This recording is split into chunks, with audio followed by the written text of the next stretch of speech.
Right, my name's Phil. I like talking about politics, and in this video I'm going to be discussing effectively travel, how Brexit affects it, and the rise of the Irish in Britain. But first, if you'd like to be notified of daily news and politics, please subscribe to the channel and click the bell notification icon. So the reason for doing this in here is because it's really about travel. And I'm not much of a traveller, and the only time I have to travel at the moment is like now, when I'm going to get groceries and pet food. But under normal circumstances, let's say I live quite near to some ports. I could, for example, hop across to the Netherlands. Let's say I decided to do some on location filming. I have thought about this before in general. Don't want it to be gimmicky though, if there's a good reason for it. So let's say I wanted to hop across to Amsterdam and I wanted to do some filming there. Now, a couple of years ago, I could have done that quite easily. Now, after Brexit, there are some barriers to that. During the pandemic, of course, there are serious barriers, but let's take the pandemic out of it or look ahead at a time when that pandemic is no longer in place. I still have barriers. For example, to get through a port, I'm going to have to face some delays. I'm no longer an EU citizen, so I no longer get the fast tracking that comes with, you know, letting your own citizens through quite quickly.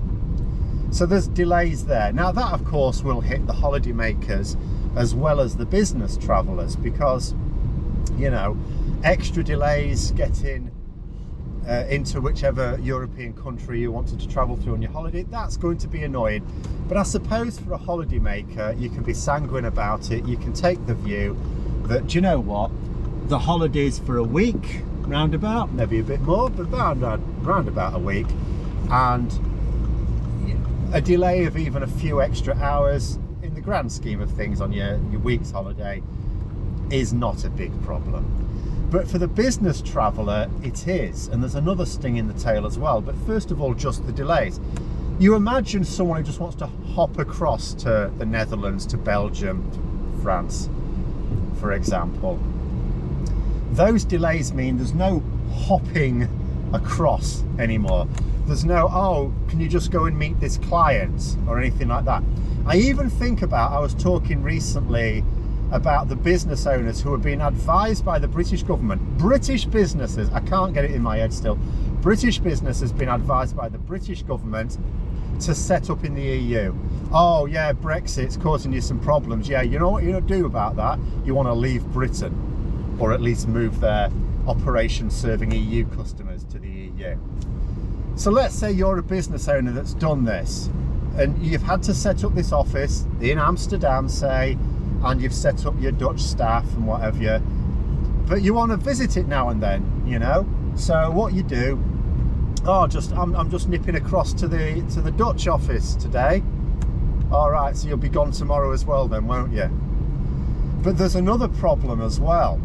So let's say again I wanted to hop across, and for whatever reason wanted to do some filming. Let's say I'm into windmills and bicycles or something, and I try and do that. I can't do that now. And again, not talking about the pandemic, because I wouldn't be just going across for holiday. If I'm going across for holiday, then I'm allowed to go into the EU for 90 days out of 180. But if I'm doing it for anything that's part of my job, if I'm going to get paid for it, if there's any money, then all of a sudden that's different. I may need a visa. I may or may not. Because here's the problem with leaving the single market. Not every EU country is going to have its own rules. Do you know what? EU countries are sovereign and they can have their own rules. Shock horror. So we've now got these new rules, and I have to learn them all for different countries. And I don't know what it is for the Netherlands, but for some EU countries, I'm going to need to fill out paperwork, and that might have to be done well in advance of the visit. I may have to prove qualifications or something else relating to the work. There's different qualifiers. All of a sudden, my idea of hopping across to Amsterdam to do a bit of filming is kicked in the knackers, because I'd have to take a big run up at it. I may have to pay fees, I'd certainly have to make sure I knew the legal position, which might, again, now coming up from the point of view of that business owner who set up an office in Amsterdam, you might need to consult with a Dutch lawyer to make sure that everything is above board for your visit. Are you even allowed to do a visit on a whim, or do you have to, again, plan it well in advance? It's the same with your employees. So if you're hiring people who need to be able to visit customers, clients, whatever, in the EU, and I know sometimes you might think, oh, well, now we're sort of in the era of Zoom and a lot of these can be done remotely.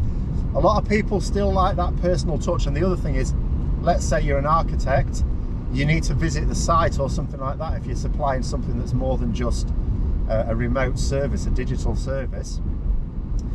So you need to hire people who can do that European travel. Well, your British passport holders all of a sudden can't do that so easily now. May not be able to do it at all, in fact, because like I said, some EU countries have rules. If you're going to conduct any work in their country, in terms of experience, you need certain qualifications or certain amounts of experience, and if you have it, well, there's still the paperwork to fill in to prove it. And if you don't have it, so an entrant level, you know, a new graduate, for example, just can't do it. So you can't hire them for that role. Oh, but oh look, your employee's got a Polish passport, for example, or a French passport, or an Irish passport, because what we're looking at now is how do young, particularly, but British workers make themselves competitive now? Do you know what? Being Irish, or at least being eligible for an Irish passport.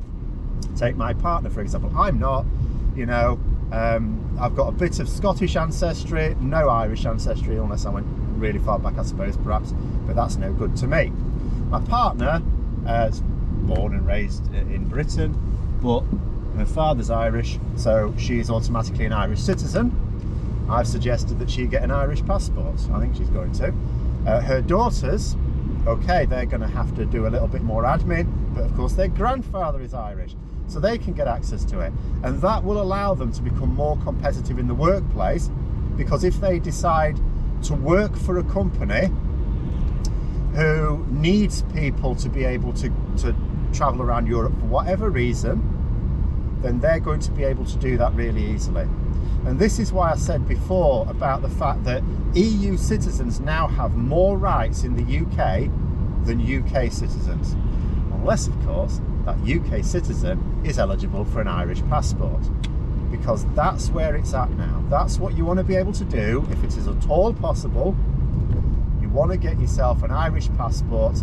If you know you've got an Irish parent or even an Irish grandparent, you just a bit more paperwork to be done for that. Whereas if you've just got if all you're entitled to is a British passport, or at least not an EU passport of some description, we're basically buggered, because there are certain jobs we are now not going to be able to do. Because we pulled out of the single market, there are jobs that we now cannot feasibly do. And of course, our economy is largely service driven, so we're not talking about a few niche jobs here and there. There are a lot of jobs that are going to need you to be able to visit EU clients. There are a lot of jobs that are going to want you to be able to visit sites in the EU, even if it's part of your own business. European travel is a big part of our economy. Certainly a significant part, I'm not saying a majority part, a significant part. And what we've now done is stacked the odds in favour of those with an EU passport. We've basically made the British passport worth much less. But those are my thoughts. Let me know yours in the comments below. Hope you found the video interesting. If you did, don't forget to click the like button. If you'd like to support the channel further, please also click the Patreon link for details. And until next time, I'll see you later.